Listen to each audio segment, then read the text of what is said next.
Well, good afternoon, everyone. It is October the 14th, and there is good news and something to celebrate. Over the past 48 hours, a ceasefire has been effected in the Middle East.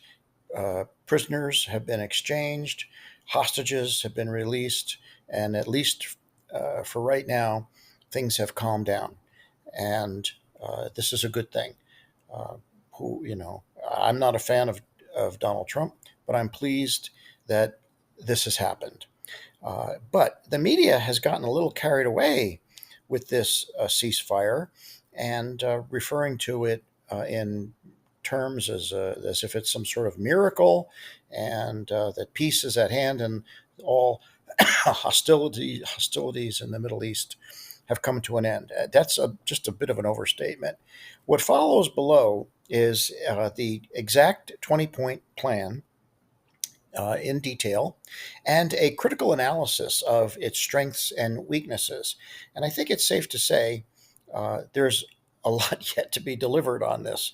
It is by no means an end to the you know Palestinian-Israeli conflict or the Arab-Israeli conflict or conflict in the broader sense in the Middle East.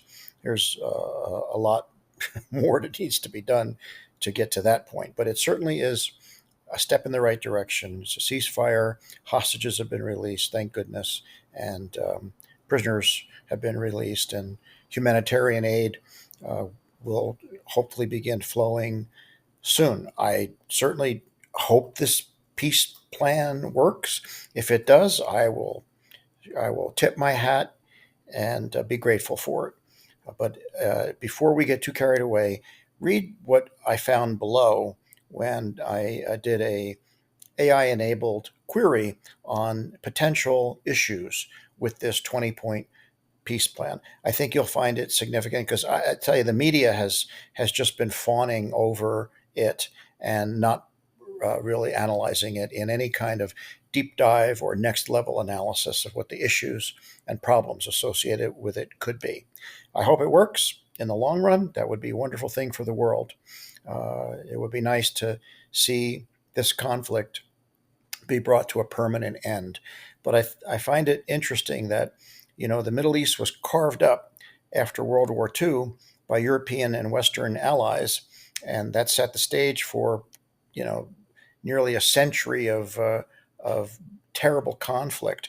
And here we are again with a uh, temporary uh, governance board comprised of European and Western allies and some Middle Eastern representation, basically carving up the Middle East again or deciding what happens to people on the ground. So we'll see where this all ends, but certainly release of the hostages is a good thing. Will this be the final end all and be all of peace in the Middle East? Only time will tell. But I think you'll enjoy reading what I found below. Have a great day.